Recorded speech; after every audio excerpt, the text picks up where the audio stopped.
बबलू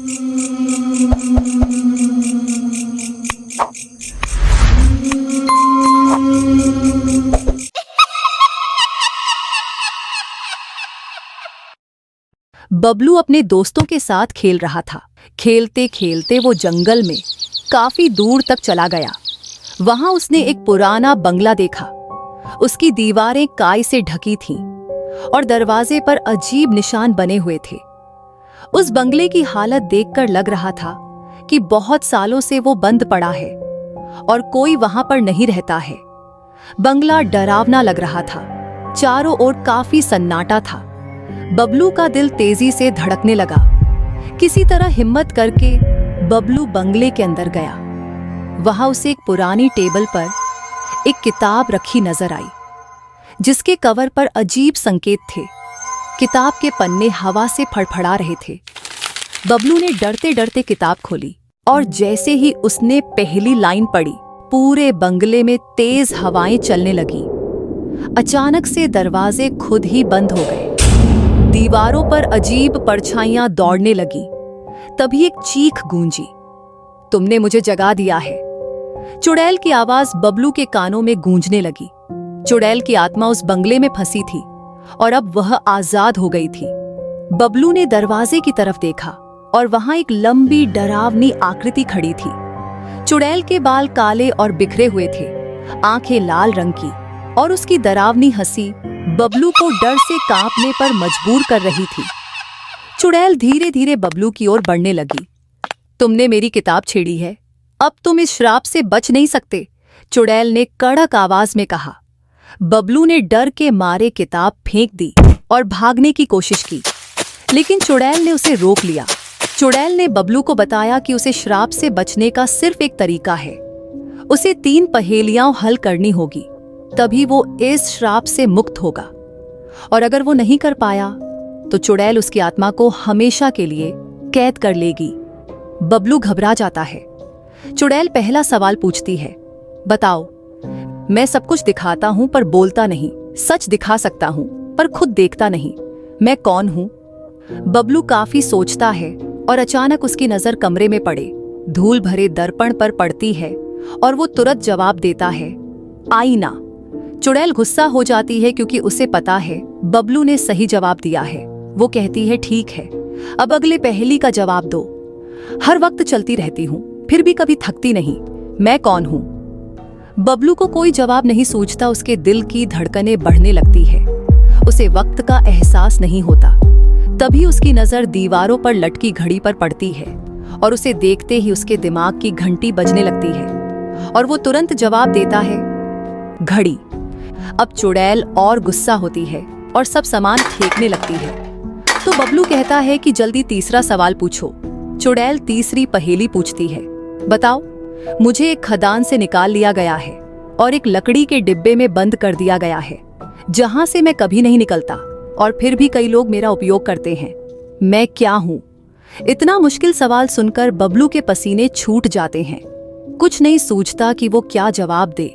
वो आंख बंद करके भगवान को याद करता है और कहता है, भगवान, मुझे प्लीज कुछ इशारा दे दो इस सवाल के जवाब का। तभी जोर से हवाएं चलती हैं और खिड़की खुल जाती है और टेबल पर पड़ी एक नोटबुक नीचे गिर जाती है। जैसे ही वो नोटबुक नीचे गिरती है, उसके अंदर रखी पेंसिल बाहर गिरकर बबलू के पैरों के पास आके रुक जाती है। बबलू सोचता है कि ये क्या इशारा है भगवान का। फिर उसे स्ट्राइक होता है और वो तुरंत चुड़ैल से कहता है कि इसका जवाब पेंसिल है। जैसे ही उसने जवाब दिया, कमरे में तेज रोशनी छा जाती है। चुड़ैल चीखते हुए गायब हो जाती है। बबलू ने श्राप को तोड़ दिया था। वो सीधे अपने घर की ओर भागता है और अपनी माँ को सारी बातें बताता है। माँ उसे गले लगा लेती है और कहती है, दोबारा जंगल की तरफ कभी भी मत जाना। बबलू प्रॉमिस करता है कि वो कभी भी वहां नहीं जाएगा।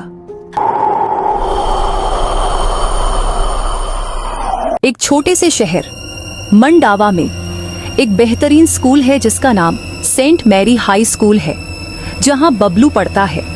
ये स्कूल अपने डिसिप्लिन और अच्छे रिजल्ट्स के लिए जाना जाता है, पर कुछ महीनों से ये स्कूल गलत खबरों में है। दरअसल यहाँ से कुछ बच्चे मिसिंग होने की खबरें हैं। और किसी को कुछ नहीं पता बच्चे कहाँ गए।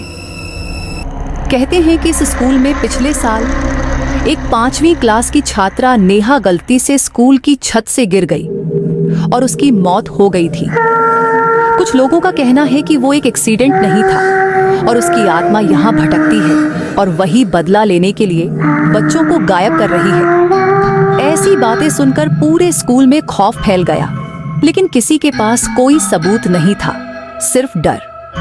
पर बबलू इस भूतिया कहानी से सहमत नहीं था। उसे लग रहा था कि ये कुछ और बात है। बबलू एक होशियार बच्चा था और आजकल काफी सस्पेंस और थ्रिलर किताबें पढ़ रहा था, तो उसे लगा कि क्यों ना मैं इस बात की खोजबीन करूं कि आखिर बच्चे कैसे गायब हो रहे हैं। बबलू ने एक अजीब बात नोटिस की। बच्चे हमेशा लंच ब्रेक के दौरान गायब होते थे और हमेशा पुराने जिम बिल्डिंग के पास से। उस दिन लंच ब्रेक के दौरान बबलू ने कैफेटेरिया से चुपचाप निकलकर पुराने जिम की ओर रुख किया, जहां जाने की कोई हिम्मत नहीं करता था। ये वह जगह थी जहां नेहा को आखिरी बार देखे जाने की बात कही जाती थी। जैसे ही बबलू जिम के अंदर पहुंचा, ठंडी हवा का एक झोंका कमरे में बहने लगा। उसने दीवारों पर अजीब निशान देखे, पुरानी ग्राफिटी और अजीब साइंस। उसका दिल तेजी से धड़कने लगा, मानो वह अकेला न हो। जैसे ही बबलू जिम की जांच कर रहा था, अचानक उसने अपने पीछे कदमों की आहट सुनी। वह डर गया। जब उसने पीछे मुड़कर देखा तो उसे एक आकृति दिखाई दी। एक लड़की। उसके बाल लंबे और बिखरे हुए थे। उसका चेहरा सफेद था और उसकी आंखें सूनी। बबलू का गला सूख गया। क्या यह नेहा का भूत था? लड़की धीरे धीरे उसके पास आई। उसकी आवाज कमजोर थी, जैसे उसने बबलू से कहा, मेरे साथ चलो। बबलू ने कांपते हुए कहा, ना ना नेहा। नेहा उसे कमरे में ले गई, जहां एक कोने में एक पुराना मैट बिछा हुआ था, जिसके नीचे कुछ छिपा हुआ लग रहा था।